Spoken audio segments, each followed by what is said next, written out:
দেখতে হবে সুগেন্দুর কোনো ফলোয়ার আছে কিনা। এই গরুটা ক্ষমতায় আসার পরে থেকে বাংলাদেশের বিরুদ্ধে হুমকি দিচ্ছে, যুদ্ধ করব, দখল করে নেবে, এটা তোমার বাপের দেশ, তুমি দখল করে নেবা।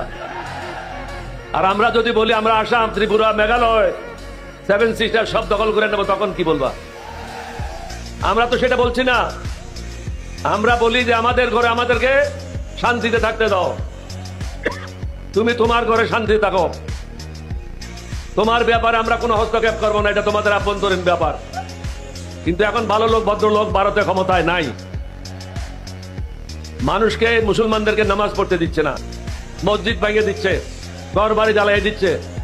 আমরা তো কোরআন মানি, সুন্নাহ মানি, যার কারণে প্রত্যেক ধর্মের মানুষকে আমরা নিরাপত্তা নিশ্চিত করছি। আমাদের দেশে তো কোনো ঘটনা ঘটে না, কারণ আমরা আমার নবীর উম্মত, আল্লাহর বিধান আমরা মেনে চলি।